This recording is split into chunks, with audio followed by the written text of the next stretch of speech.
안녕하세요. 결혼 9년 차에 두 아이의 엄마이자 작은 사업체를 운영하고 있는 40대 주부입니다. 좋은 남편 만나 별탈 없이 결혼 생활하고 있고 결혼 초에 살짝 트러블이 생긴 적도 있었지만 서로 대화하고 잘 맞춰가며 그야말로 아무런 불만 없이 살고 있었어요. 오늘 말씀드릴 저의 사연은 가족과 연을 끊고 살거나 막장 사연은 아니라는 걸 미리 말씀드립니다. 그냥 어느 집에나 얄밉거나 미운 털 같은 존재가 하나씩은 있기 마련인 거 아시죠? 저는 시어머니와의 사이는 그럭저럭인데요. 5살 차이 나는 손 아랫동서와 사이가 별로 좋지 않습니다. 뭐 지금도 얼굴 보고 살 일은 1년에 몇 번 없긴 해요. 달라진 게 있다면 동서 들어오고 몇 년간 제가 당하는 처지였다면 지금은 완전히 전세가 역전되었다는 겁니다. 오늘 사연에서 한마디로 말씀드리고 싶은 건 자기가 가진 걸 자랑하듯 드러내기 좋아하고 남을 깔아내리며 잘난 척하는 사람의 말로는 결코 아름답지 못하다는 거예요. 동서지간 사이좋은 분들이 대부분이겠지만 간혹 저처럼 갈등이 있는 분들도 있을 거예요. 같은 며느리 입장이지만 경제적으로 차이가 날 때에는 사이가 더 안 좋기도 합니다.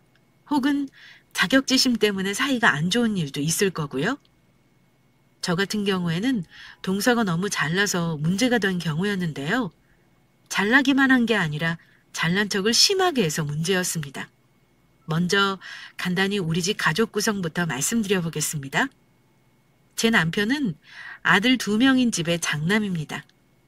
신랑은 요식업을 하고 저는 고등학교 졸업 후 줄곧 돈을 벌었어요. 3교대 생산직으로 일하다가 결혼 전 사무직으로 전직이 되었고 계약직에서 정규직으로 전환했어요. 식품 공장인데 꽤 탄탄한 회사고 정년도 보장되는 회사입니다. 월급도 대기업만큼은 아니지만 고졸 사무직 연봉치고는 만족하고 다닐 정도였습니다. 시어머니는 남편이 요식업을 하면서 장사가 꾸준하지 않을까봐 늘 걱정하셨는데 제가 월급쟁이로 매달 정기적인 돈을 버는 걸 굉장히 좋아하셨어요.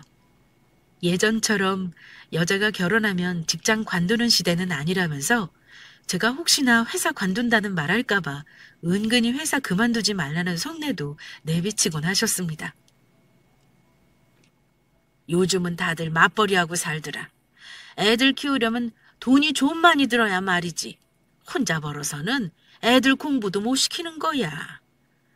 아범 수입이 일정치 않으면 불안한데 네가 월급을 또박또박 가져오면 얼마나 든든하고 좋니? 그 좋은 회사 절대 관두지 말고 꼭 붙어 있어라. 근데 주변 직원들 보면 애들 키우기 힘들어서 많이들 관두긴 해요. 아무래도 여자가 살림하고 직장 다니면서 애까지 보는 건 벅찬 일이니까요. 그러니까 너는 내가 도와주는 거 아니니? 애들 클 때까지는 내가 옆에서 도와줄 테니까 너는 직장 생활 열심히 해. 어머니는 우리 집에서 10분 거리에 사셨는데 아이들 낳고 나서 정말 많이 도와주셨어요. 사실 저희 시어머니가 며느리인 저를 막 예뻐하시진 않았지만 그래도 손주에게만은 정말 좋은 할머니셨습니다. 직장 다니면서 어머니 도움 없었다면 정말 힘들었을 거예요. 다른 건 몰라도 아이들 챙겨주신 건 늘 감사하게 생각하고 있어요. 물론 살면서 어머니에게 서운한 게 없는 건 아니어도 그럭저럭 우리 정도면 잘 지내는 구부지간이었습니다. 그런데 평화로운 분위기가 깨진 건 우리 집안에 세 사람이 들어오고 나서부터였습니다. 둘째 딸 돌이 막 지났을 무렵 시동생이 결혼하겠다는 아가씨를 데려왔는데요. 예비동서인 그 아가씨가 한마디로 좋아하는 너무나 비교되는 대단한 사람이었습니다. 일단 아나운서 같은 세련되고 예쁜 외모부터 압도당하는 듯한 느낌이었는데요. 풍기는 분위기나 말투도 뭐랄까 소위 말하는 차가운 도시 여자랄까요? 그런 느낌의 사람이었습니다. 그때 제 나이가 34이었고 예비동서는 29. 시동생 얘기 들어보니 얼굴만 예쁜 게 아니라 스펙도 대단하더라고요. 제 또래인데도 처음 만나는 자리에서 긴장도 하지 않고 참 당당하게 말도 잘하더군요. 명문대학교 졸업 후 서울에 있는 큰 회사에 다닌다고 하는데 시동생이 신부감 하나는 야무지게 잘 얻었다 생각했습니다. 적어도 처음 만난 그때까지는 말입니다. 우리 식구 될 사람이라 생각해서 그런지 저는 동서를 친근하게 대하고 싶었어요. 그래서 말도 먼저 건네고 궁금한 것도 물어봤습니다. 물론 초면이니 당연히 존댓말을 했고요. 저보다 어려도 아직 식도 올리기 전이니까 당연한 거로 생각했습니다. 그런데 사람이 느낌이라는 게 있잖아요? 제가 물어보는 말에는 차갑게 단답형으로 대답하고 고개를 돌린다거나 더는 말을 섞지 않고 시동생 쪽으로 아예 자세를 돌리는 거 보면서 뭔가 나랑 안 맞겠구나 하는 느낌을 받았습니다. 도련님, 어디서 이렇게 예쁜 신부를 얻었대요? 좋으시겠어요. 둘이 너무 잘 어울려요. 선남선녀 같네요. 만난 지는 얼마나 됐어요? 제가 소개로 처음 만났을 때 반해서 한참 동안 쫓아다녔어요. 빨리 결혼하고 싶어서요. 제가 만난 지 5개월 만에 프로포즈 했죠. 이 사람 정말 예쁘죠? 우리 집 시집 오면 형수님이 많이 좀 도와주시고 가르쳐 주세요. 요즘 친구들은 눈치가 저보다 좋을 텐데 제가 가르칠 게 뭐 있겠어요? 보니까 알아서 잘할 것 같은데요, 뭐. 근데 우리 예비 동서님은 직장 다닌다 그랬죠. 직장 생활하면서 결혼 준비하느라 너무 바쁘겠네요. 혹시 준비하다가 모르는 거 있으면 주저하지 말고 전화해요. 저는 별 생각 없이 호의를 표시했고 대화 분위기도 좋았는데요. 예비 동서가 그러더라고요. 아, 예. 제가 물어볼 일 있으면 말씀드릴게요. 우리 회사는 복지가 좋아서요. 출퇴근도 탄력적이고 휴가도 자유로운 편이라 그리 힘들지는 않아요. 아차, 형님도 직장 다니신다면서요? 혹시 실례가 안 된다면 어디 다니시는지 말씀해 주실 수 있어요? 갑자기 제가 다니는 회사를 묻길래 같은 직장인이니 궁금한가 보다 생각하면서 해맑게 대답해 줬습니다. 어, 난 작은 중소기업 다녀요. 왜 옆 동네 공단에 식품회사 있죠? 거기에 고등학교 졸업하자마자 취직해서 다닌 거라 꽤나 오래 다녔어요. 작아도 나름 탄탄한 회사거든요. 문제는 월급이 매년 오르지를 않네요. 그랬더니 예비동서는 묻지도 않았는데 이러더라고요. 아, 그러시구나. 그럼 고졸이신 거네요? 요즘 대학 나온 사람도 회사 들어가기 힘든 세상이잖아요. 시절을 참 잘 타고나셨네요. 그 회사 이제 고졸 출신은 안 뽑을걸요? 요즘은 개나 소나 4년제 대학은 다 나오니까요. 저는 명문대 나왔어도 이것저것 스펙 쌓느라 취업하기 되게 힘들었거든요. 대단하시다. 형님은 운도 진짜 좋으셨네요? 이러고 말을 하는데 순간 분위기가 좀 싸해졌습니다. 저는 속으로 이게 대체 뭐지? 하고 생각하고 있었는데 남편 표정을 보니 놀랐다는 듯 눈만 동그랗게 뜨고 있었습니다. 뭐랄까, 저는 고졸이니 소위 말하는 개나 소축에도 못 낀다는 거잖아요. 은근히 저를 돌려가는 느낌이라 기분이 별로였지만 딱히 대꾸는 하지 않았습니다. 그런데 예비동서가 자기 얘기를 술술 하더라고요. 저는 피회사 다녀요. 아시죠? 왜 TV에서 광고도 하고 마트에도 입점하는 제품 만들거든요. 사실은 제가 유학까지 갔다 오고 쭉 공부만 하다가 입사를 좀 늦게 한 편이라 경력이 좀 짧긴 한데 그래도 한 번에 합격했네요. 아직은 초반이라 연봉이 많지는 않지만 이제 뭐 차차 오르겠죠. 아마 형님 회사 경력직보다는 제가 연봉이 더 높긴 할 거예요. 그래요. 그 회사 이름 당연히 들어봤죠. 아이, 좋은 회사 다녀서 좋겠다. 암튼 결혼 준비 잘해요. 그렇게 대화를 어색하게 마무리했는데 남편이 집에 오는 차 안에서 그러더라고요. 여보, 오늘 나만 기분 나쁘다고 느끼는 건가? 동생이 지금 사람을 단단히 잘못 본 것 같아.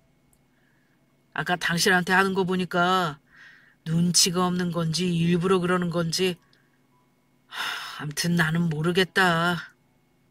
그놈이 좋다고 하는 사람을 내가 싫다 그럴 수는 없는 거니까 아무 말 안 했는데 나는 재수 씨 될 사람 영 별로인 것 같아. 여보, 당신 행여 도련님한테 아무 말 하지 마. 나도 몰라서 가만히 듣고 있었던 거 아니야.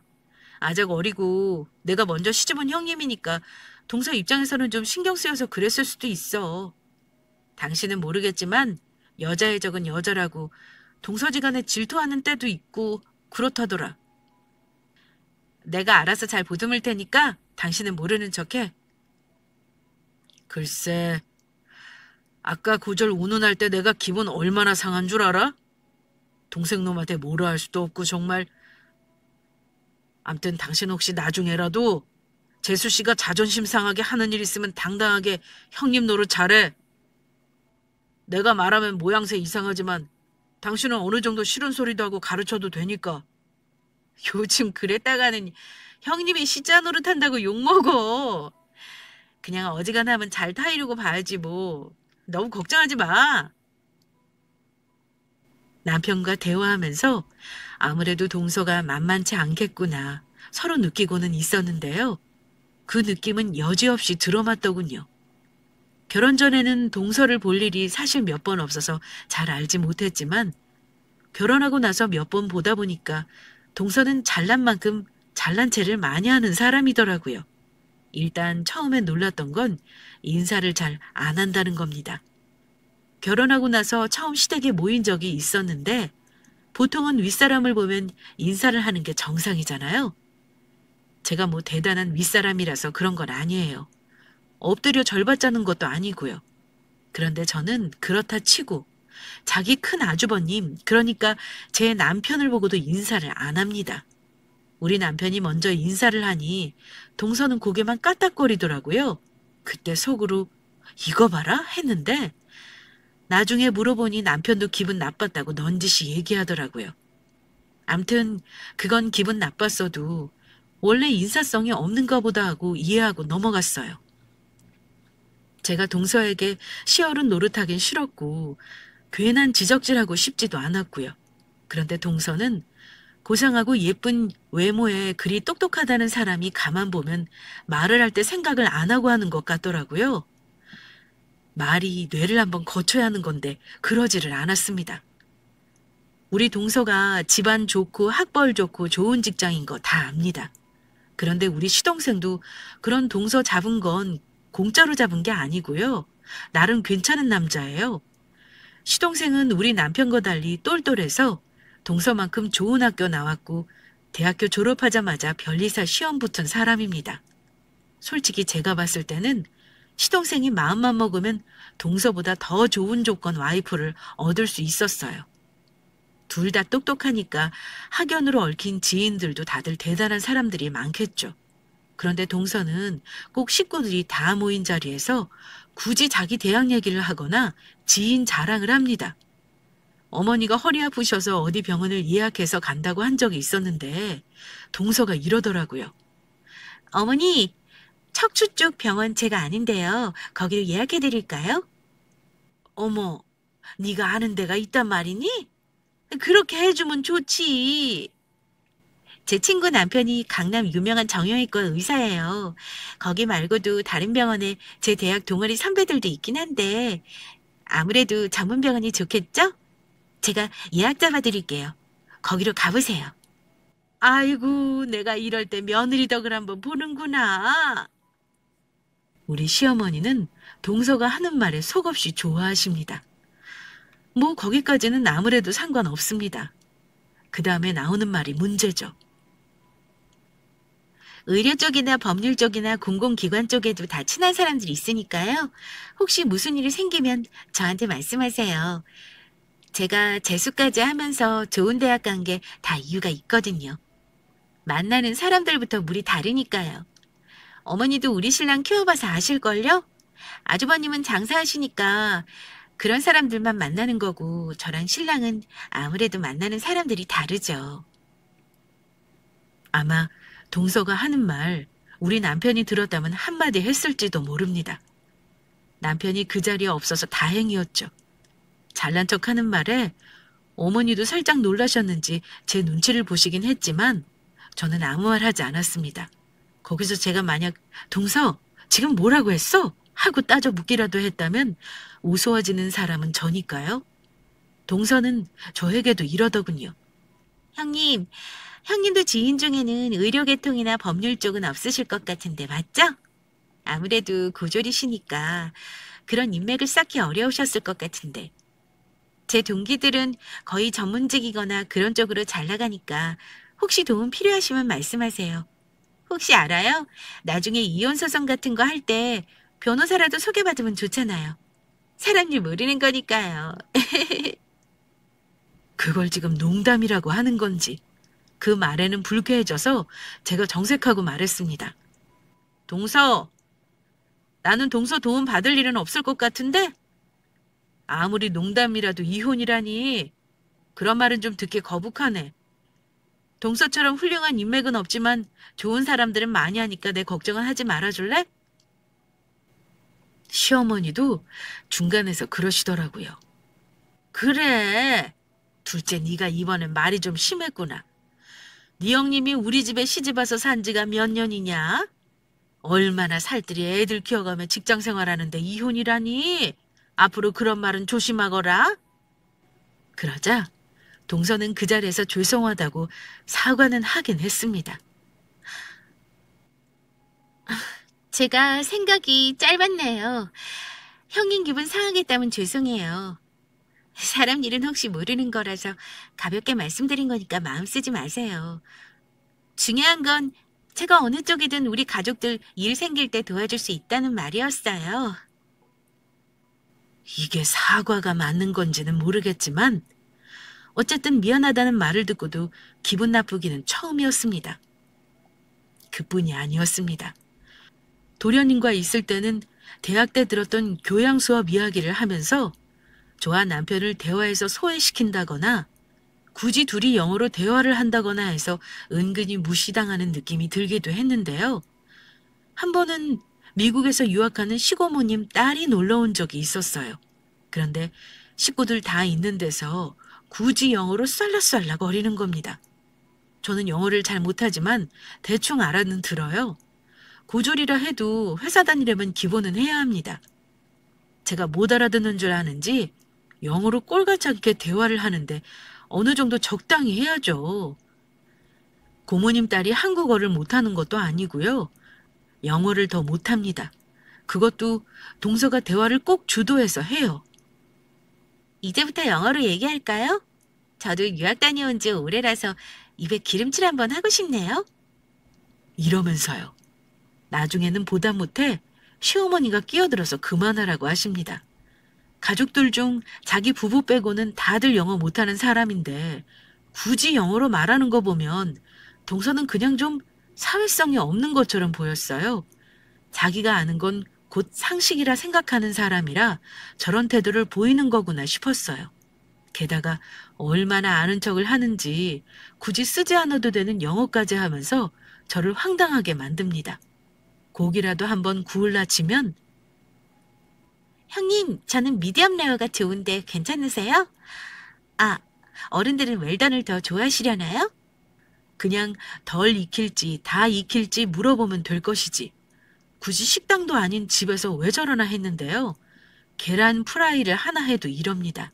형님, 써니사이드업으로 할까요? 오버이즈나 오버하드? 뭐가 좋으세요? 제가 형님 취향을 몰라서요. 그냥 반숙으로 하면 되지 뭘 그렇게 어렵게 물어.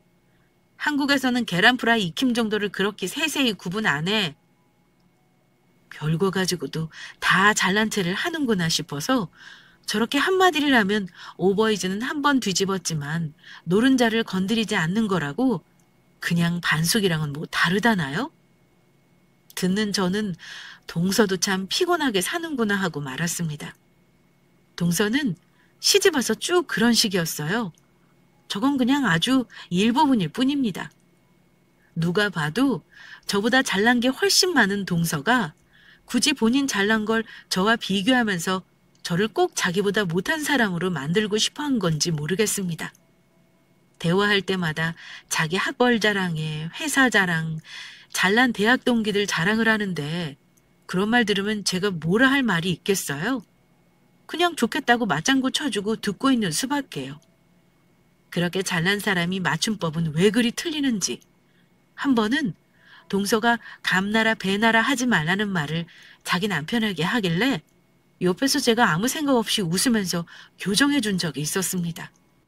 동서, 남의 잔치에 감 놓아라 배 놓아라 한다가 맞는 말이지 그거 틀린 말이야. 하긴 사람들이 그 말을 많이 틀리긴 해. 그랬더니만 동서가 갑자기 막 웃으면서 형님, 제가 이래봬도 명문대 졸업한 사람이에요. 형님이 정말 틀리셨어요. 설마 아니 제가 그 정도도 모르겠어요? 이러면서 당돌하게 말하더라고요. 그냥 웃자고 한 거였는데 아주 눈을 부릅뜨고 이러는 겁니다. 형님은 고졸이나 모르시나 봐요.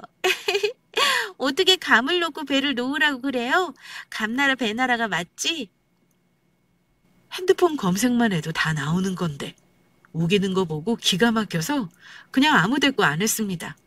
더 이상 상대해봤자 좋은 모습도 아니고 그냥 됐다 하고 말았는데 조금 있다가는 시어머니한테 제가 지적한 걸 말하더라고요. 그런데 시어머니가 제 말이 맞다고 하셨나 봐요. 그러자 동서는 어머니, 저 명문대 나왔어요. 그 정도 기본으로 알아요. 형님이 틀린 거예요. 또 이러고 우기더라고요. 결국 자기 남편이 나서서 교정해주니 자기가 틀린 건 알곤 민망했는지 또 금방 잘못 인정하긴 하더군요. 하지만 저는 그런 작은 일에도 대학 타령을 하면서 저를 무시한 동서가 미워지기 시작했습니다. 그냥 저보다 어리기도 하고 또 아랫사람이니 감싸려 했지만 매사 저러는 거 보면 자기보다 못한 사람 무시하는 저열한 사람 같아서 싫었습니다. 그 일 있고 나서 동서가 너무 미워진 저는 가능하면 만나고 싶지도 않았습니다. 동서 꼴 보기 싫어서 시댁에 가기 싫을 정도였어요. 남편도 그 난리를 직접 봤기 때문에 저를 이해해 주더라고요.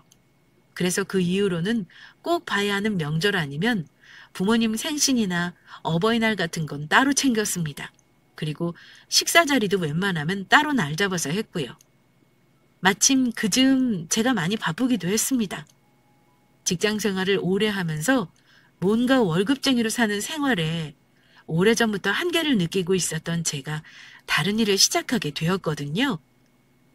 동서는 저를 고졸이라고 무시합니다만 저와 동창생들 중에서는 잘 나가는 사업가들 꽤나 많습니다. 오히려 일찍부터 사회생활에서 그런지 돈 흐름에 밝고 돈 되는 일은 기가 막히게 잘 알아내기도 합니다. 때마침 아직 미혼인 친구가 하나 있는데 마침 저에게 한 가지 제안을 하더라고요. 현주야, 너 언제까지 회사에서 주는 푼돈으로 만족하고 살 거니? 그러지 말고 나랑 사업이나 하자. 사업? 안 그래도 요즘 직장생활 한계를 느끼던 참이긴 했어. 근데 알아봐도 마땅한 게 없더라. 초기 자본이 많이 드는 건 너무 위험 부담이 큰데다가 나는 애들 때문에 온종일 가게에 매여 일을 못하거든. 그거라면 걱정 마. 내가 사업 계획서 내고 지금 펀딩 받기로 한 브랜드가 하나 있거든. 네가 도와줄 일이 많을 것 같은데 이거 같이 해보면 어때? 친구는 건강기능식품 론칭을 준비하고 있다고 했습니다. 제가 식품회사 쪽에 오래 일해서 이쪽 유통을 잘 알고 또 내근직 경험도 있으니 적임자라고 하면서 같이 론칭을 해보자고 말입니다. 어쩜 그렇게 시기가 딱 맞아 떨어지는지. 그 당시 매일 눈만 뜨면 창업을 알아보고 있었던 시점이라 너무 기회가 좋다고 생각했습니다. 저는 뒤도 안 돌아보고 퇴사했습니다. 물론 남편에게만 말했고 시댁에는 당분간 알리지 않았습니다. 그리고 퇴직금 정산받은 걸로 사업에 투자했습니다. 친구가 도와주긴 하는 거지만 브랜드 론칭 후 판매는 제가 따로 사업자를 내서 가맹 형식으로 팔기로 했거든요. 한동안 아이들도 어머니에게 맡기고 진짜 밤을 새워가며 준비했습니다. 무사히 펀딩도 받고 론칭을 했는데 세상에나 이게 아주 대박을 쳤습니다. 몇 달 동안 준비하면서 광고도 많이 돌렸고 제품 나오고 나서는 라이브 쇼핑 방송도 여러 군데 돌렸거든요. 물론 쇼핑몰도 미리 준비해 놓았고요. 그런데 론칭한 제품이 엄마들 사이에서 입소문이 더 나면서 물량이 주문을 따라가지 못할 정도로 매출이 터졌습니다. 2달치 선주문을 받아놓으면 3달치가 또 들어오고 이런 식이었어요. 월급으로 받을 때는 그 돈도 소중했거든요. 그런데 제가 노력하는 만큼 돈이 들어온다는 건 참 매력적인 일이더라고요. 제가 계좌잔고 보여주니 남편은 춤까지 덩실덩실 추더군요. 여보, 서진 엄마, 당신 진짜 최고야. 하루 매출이 1,000만 원이라니. 진짜 대박이다. 대박. 당신 덕에 우리 대출도 금방 갚겠다. 그렇지? 내가 진짜 마누라 하나는 잘 얻었지. 나 요즘 안 그래도 장사하기 힘들었거든. 계좌가 든든하니까 내가 다 기분이 좋다. 앞으로 나도 힘내서 가게 열심히 꾸릴 테니까 혹시 내가 도울 일 있으면 말해. 당신이 지금도 나 많이 도와주는데 뭐. 어머니가 애들 안 봐주셨으면 힘들었을 거야. 나도 고마워. 근데 어쩌지? 하필 이번 추석에 라이브가 내내 잡혀있어. 그때가 대목이라 매출 진짜 많이 나올 거야. 그래서 말인데 추석 당일날만 어머니 댁에 가야 할 것 같아. 어머니한테는 내가 미리 말씀드릴게. 그럼. 당신은 돈 벌어야지. 물 들어올 때 노젓자. 명절 걱정은 하지도 말어. 우리 식구들 얼마 있지도 않은데 음식할 게 뭐 있겠어. 이번만 어머니랑 재수 씨한테 부탁하지 뭐. 저는 명절 연휴에도 꽉 찬 일정으로 인해 추석 당일 오전에만 잠깐 짬을 내서 시댁에 다녀오자고 미리 남편에게 양해를 구했습니다. 남편은 돈 버는 일이 중하다고 당연히 이해했고요. 시어머니도 이해해 주셔서 저는 마음 편히 일할 수 있었습니다. 그런데 문제는 동서였습니다. 동서는 혼자 명절 전날 가서 음식 조그만 게 내심 싫었나 봅니다. 제가 왔을 때부터 입이 아주 석자는 나와 있었습니다. 역시나 먼저 인사는 하지 않더라고요. 그래서 그냥 마음 넓은 제가 먼저 인사했습니다. 그랬더니 고개만 까딱거리더라고요. 아침 차례 지내고 식구들이 다 밥 먹는 자리에서 일부러 음식하느라 고생했다고 말도 건넸습니다. 동서, 어제 어머니랑 음식하느라 고생 많았어. 내가 요즘 바빠서 그랬어. 회사 다니는 분이 뭐가 그렇게 바쁘셨다는 건지 모르겠네요. 암튼 다음번엔 미리 저한테도 말씀해 주세요. 그래. 아무래도 다음에 또 그럴 것 같으니까 그때는 동서한테도 말할게. 사실 내가 회사 관두고 창업을 했거든. 명절이 대목이라 할 일이 많아서 그랬어. 이해해줘. 그러자 동서가 놀란 얼굴로 회사를 관두셨다고요? 경험도 없이 사업하는 거 위험한 건데 어쩌시려고요? 내 주위에도 친구들이 있지만 사업하는 애들은 전부 의사 아니면 변호사 같은 전문직이라니까요. 괜히 큰돈 날리지 마시고 그냥 안정적으로 회사나 다니지 그러세요.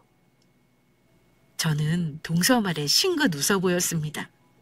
이제는 동서가 속을 긁어도 이상하게 아무렇지가 않더라고요. 걱정 마, 동서. 버리는 회사 다닐 때보다는 더 나으니까 말이야. 월급쟁이로 평생 푼돈 벌고 사는 건 나는 안 맞는 것 같아. 동서는 회사 생활 잘한다며. 좋은 회사 다니면서 승진도 하고 꼭 출세해. 월급도 많이 올랐겠네. 좋겠다. 동서는 제가 부러워하는 걸 진심으로 알았는지 금세 표정을 바꾸면서 이러더군요. 저 이번 달부터 승급해서 봉급도 올랐어요. 드디어 연봉 5천 돌파했거든요. 실수령액 300 넘게 받으니까 너무 좋은 거 있죠. 사실 제 나이에 사업하는 사람 아니고서는 월급 많이 받는 거 쉽지 않거든요. 형님도 아시겠네요? 20년 가까이 일해도 연봉이 저 받는 거 3분의 2밖에 안 된다면서요. 형님은 고졸이니까 5천 연봉은 꿈이겠네요. 멍석 깔아주니 이번에는 또 월급 가지고 자랑질을 하는데 저는 그냥 듣고만 있었습니다. 자랑할 게 얼마나 없으면 연봉 자랑을 하는지 그냥 귀엽다는 생각이 들어서요. 근데 옆에서 가만히 있던 남편은 저랑 마음이 달랐나 봐요. 그동안 제가 일절 아무 말 하지 말래서 한 번도 말한 적이 없었는데 그날은 동서에게 이러더라고요. 아이고, 재수 씨, 연봉을 5천이나 받는다고요? 축하해요. 내 동생도 잘 버는데 둘이 아주 걸어다니는 중소기업 수준이네요. 근데 우리 집사람도 지금 돈 잘 법니다. 재수 씨가 아무 걱정 안 해도 됩니다. 생각보다 사업이 아주 대박을 쳐서요. 네? 대박이요? 처음 사업하면서 그럴 수가 있나요? 가족들이 걱정할까봐 과장하시는 거죠? 과장이라뇨. 이 사람이 준비를 얼마나 오래 했는데요. 다행히 사업 대박 쳐서 요즘은 저도 설레서 잠을 못 자네요. 이 사람 매출 잘 나오는 날 하루에 1,000만 원도 찍거든요. 이 사람 제가 장사해서 버는 돈은 그냥 용돈으로 쓰라네요. 그러자 동서가 얼굴이 갑자기 썩은 표정이 되더라고요. 네? 하루 매출이 1,000만 원이라뇨? 에이, 아주버니, 형님이 무슨 수완이다고 하루에 1,000만 원을 벌어요? 거짓말하지 마세요. 아, 진짜라니까요. 여보, 당신 어제 우리 집 못 온 것도 라이브인지 뭔지 하느라 못 온 거잖아. 어제 매출 얼마랬지? 재수 씨가 걱정 많이 하는 것 같으니까 직접 보여줘야겠다. 그래야 다음부터는 쓸데없는 걱정 안 하지, 안 그래? 저는 남편의 의도를 아는지라 웃음이 나왔지만 한번 콧대를 꺾어주는 것도 나쁘지 않겠다 싶었습니다. 어제 매출? 아유, 어제 완전 대박 났지. 어제 1시간 동안 매출 1,000만 원 넘었고 2달치 선주문 다 받았어. 아마 한 5천만 원 넘을걸? 새벽 배송하는데 입점해달라고 연락도 왔더라. 그럼 매출 더 늘 것 같아? 그때 동서 얼굴은 완전 질투심에 사로잡혀 어쩔 줄 모르는 얼굴이었습니다. 형님, 정말요? 대체 무슨 사업을 하길래 그런 돈을 하루 만에 번다는 거죠? 말도 안 돼. 고졸인 형님이 이렇게 쉽게 돈을 번다고요?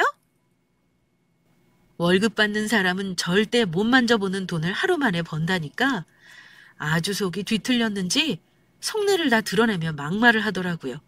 그래서 저도 따끔하게 한마디 했습니다. 동서는 대체 내 걱정을 하는 거야? 아님 질투를 하는 거야? 내가 바보라서 그동안 동서 잘난 척 참아준 거라 생각하지 마. 내가 참아준 건 우리 식구 평화를 위해서 참은 거야. 근데 내가 잘 된다는 거 그렇게 배알이 꼴리는 일이니? 왜 축하는 못 해주고 그런 식으로 말해? 아니, 그렇잖아요. 저보다 잘난 거 없는 형님이 그런 큰 돈 버는 거 저는 이치에 안 맞는 것 같아요. 이건 불공평한 거죠. 저는 그렇게 노력해서 좋은 대학 가고 회사 들어갔는데 이게 말이 되는 건가요? 그렇다면 저도 못할 거 없네요. 저도 퇴사하고 사업하면 형님보다는 더 벌겠죠. 동서, 또 학벌 가지고 사람 무시하는 거야? 사업이랑 학벌이랑 아무 상관없어. 사람 경험이라는 건 절대 따라갈 수 있는 게 아니거든. 그냥 다니던 회사나 잘 다녀. 좋은 회사라며. 느닷없이 퇴사해서 자기도 사업을 하겠다고 억지를 부리더라고요. 가족들 다 있는 데서 무슨 어린애 달래듯 제가 왜 동서를 말려 했는지 솔직히 어이없었습니다. 동서가 왜 유독 저와 관련된 건에 예민하게 구는지 속내를 모르겠는데 남편이 집에 와서 이런 말을 하더라고요. 내 생각에 재수 씨는 당신이 잘난 자기보다 잘 사는 게 질투나는가 봐. 본인 가진 거에 만족 못하고 남의 걸 더 좋다고 생각하는 사람 있잖아. 재수 씨가 좀 그런 것 같아. 꼭 상대방 깔아뭉개야 직성이 풀리는 성격인 것 같기도 하고. 아무튼 당신 보고 자극받아서 진짜 사업한다고 그럴까 봐 걱정이다. 돈도 벌어본 사람이 버는 거야. 내가 볼 때는 재수 씨 자존심 세서 절대 사업해서 성공할 사람 아니거든. 설마. 아깐 내가 돈 번다니까 샘나서 그런 거겠지. 진짜 회사를 관두게 하겠어? 어휴, 암튼 동서 성격 정말 대단하다. 아무리 잘나면 뭐해? 당신 같으면 그런 여자 데리고 살겠니? 어휴, 여보. 끔찍한 소리 하지 마. 나는 한 트럭을 갖다 줘도 싫다. 저는 그날 이후 일하느라 바빠서 소식을 듣지도 못했습니다. 근데 웃긴 건요. 그 명절 이후 동서는 시댁의 발걸음을 끊었다는 겁니다. 참, 진짜 못됐다 싶었습니다. 부창부수라고 자기 마누라가 그러면 서방님이라도 좀 바로잡으면 좋을 텐데 둘이 아주 똑같더라고요. 어머니 말로는 동서가 사업한답시고 미천을 대달라고 하기에 거절했더니 앞으로는 시가야 안 오겠다고 했답니다. 남편은 노발대발해서 시동생에게 몇 번 연락을 하는 것 같더라고요.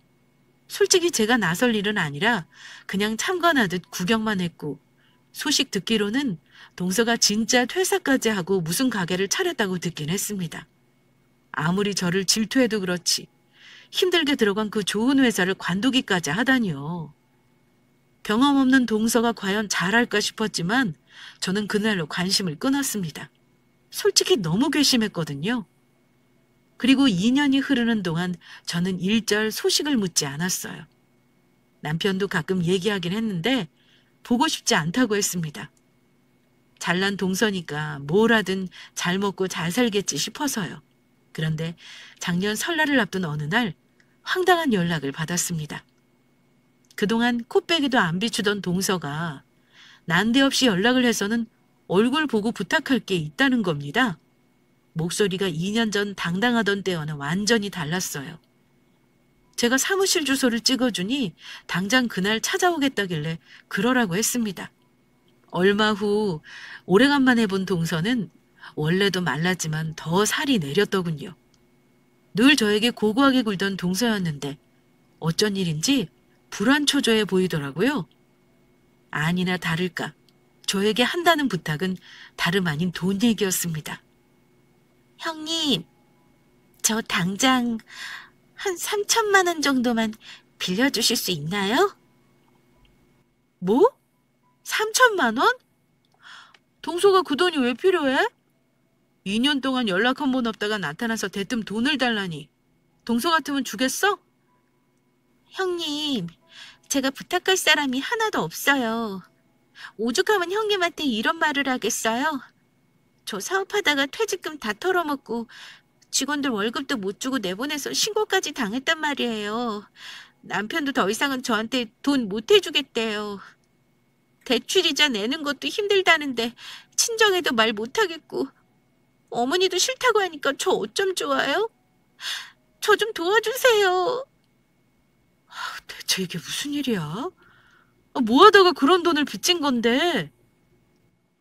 형님이 사업한다길래 저는 더 잘할 것 같아가지고 있는 돈 다 몰빵했죠 뭐. 근데 사업이 쉬운 게 아니더라고요. 아무 준비 없이 입지도 안 보고 가게 차리니까 매출입비에 나가는 돈은 많고 그래서 망했어요. 쪽팔려서 그동안 연락 못한 거고요. 보란 듯이 형님보다 잘 되고 싶었는데 저도 이렇게 될 줄은 몰랐어요. 이게 말이 안 되잖아요. 아무리 그래도 어떻게 고졸인 형님이 잘난 저보다 더 잘 살 수가 있어요? 동서는 본인이 궁지에 몰려 부탁을 하러 와서도 끝까지 저를 무시하더라고요. 여전히 사람을 자기만의 기준으로 등급으로 나누는 거 보고 저건 진짜 못 고치겠다는 생각이 들었습니다. 그간의 일을 들으니 동서가 참 한심하게 느껴져서 이제는 저도 한마디 해야겠다 싶었습니다. 동서가 예전에 내 앞에서 잘난 척하고 무시해도 내가 가정의 평화 때문에 참았다고 한 거 기억나지? 근데 지금 생각하니까 참지 말고 동서 못되게 구는 거 전부 얘기할 걸 그랬다 싶어. 그럼 사람이 이 지경까지는 안 됐지 싶다. 동서가 머리 좋고 예쁘고 똑똑할지는 몰라도 사람 대하는 태도는 정말 글러먹은 거 알아? 나는 동서 부탁 못 들어줘. 아니 그 잘난 동서 대학때 친구들은 다 뭐 하길래 안 도와준대? 돈도 많고 전문직이라며. 의사에 법조인에 부탁할 때 많으면서 왜 나한테 이러는 건데? 당장 돌아가. 나 시간 많이 못 내. 그러자 동서는 거의 울 것 같은 얼굴이 되더라고요. 형님, 그 친구들한테 제가 부탁을 안 했겠어요? 나중에 연락 주겠다더니 다들 제 전화를 안 받는데 어쩌겠어요? 남편은 돈 더 끌어다 쓰면 이혼하겠다고 하는데 저 이제 어떻게 해요? 그건 동서 사정이지. 왜 나한테 이래? 내가 동서 문제 해결사는 아니잖아. 돈 많이 버신다면서요. 그 정도는 며칠만 해도 버는 거 아니에요? 그러지 말고 저 이번만 도와주세요. 남이 버는 돈 쉽게 생각하지 마. 나는 몸살 날 정도로 내 시간과 노력을 투자해서 버는 돈이야. 나는 동서 도와줄 돈 없어. 돌아가서 동서 신랑한테나 부탁해. 저는 사정하면서 우는 동서를 돌려보냈습니다. 그리고 동서가 찾아왔다는 걸 시동생에게도 슬쩍 알려줬어요. 시동생은 그나마 상식은 있는 사람이라 저에게 미안하다고 사과하더라고요. 형수님, 죄송해요. 제가 우리 집사람이 버릇없고 무례한 거 알면서 괜히 형제간에 껄끄러워질까봐 아무 말 안 했던 것도 잘못이었네요. 제가 면목 없어서 더 못 찾아가겠더라고요. 아무튼 오늘 그 사람 안 도와주겠다고 한 건 잘하셨어요. 그 정도는 제가 해결할 수 있지만 집사람 정신 차리게 좀 놔두려고요. 너무 걱정 마세요, 형수님. 서방님이 알아서 잘 해결하시길 바라요. 저 또 찾아오는 일 없게 해주시고요. 상황 정리되면 이제 가족 모임도 차차 나오고 그러세요. 저 오늘 이후로 아무 말 안 할 거예요. 그날 이후 한동안 소식은 못 들었는데 올해 어버이날 두 사람이 처음 시댁에 왔더라고요. 남편에게 듣기로는 동서 사업 망한 건 시동생이 뒷수습 해줬다고 하더군요. 그리고 동서는 재취업 준비하고 있다고 합니다. 그 성질에 아마 시댁에 절대 안 오겠다고 했을 텐데 시동생에게 지은 죄가 있어서 억지로 나왔는지 표정이 좋지는 않았습니다. 하지만 본인도 느낀 게 있었나 봐요. 저에게 잘난 척하는 거 하나 없이 제가 시키는 건 찍소리 안 하고 다 하더군요. 어쨌든 그렇게 동서랑은 가끔 일 있을 때만 얼굴 보고 삽니다. 물론 동서는 예전과 달리 저에게 버릇없는 태도는 아닙니다. 하지만 그렇다고 살갑게 잘하는 건 아니고요. 그냥 딱 할 말만 하고 지냅니다. 저는 동서 보면서 느낀 게 있어요. 매사 잘난 척하고 겸손하지 않은 사람은 꼭 마무리가 좋지 않더라고요. 저와 동서 사이의 갈등 이야기는 아직 진행 중입니다만 이제는 제가 승자의 입장인 듯 합니다. 그렇다고 동서와 똑같이 굴고 싶지는 않고요. 그냥 딱 이 정도 거리에서 예의 지키는 관계가 좋은 것 같아요. 저의 이야기는 여기까지 할게요. 긴 이야기 끝까지 경청해 주셔서 감사드리며 우리 구독자분들은 제 사연을 교훈 삼아 동서 입장이든 형님 입장이든 상대방 무시하고 깔아뭉개는 못된 심보로 살지 않으셨으면 합니다. 늘 겸손하고 가족을 배려하며 사시길 바랄게요. 감사합니다.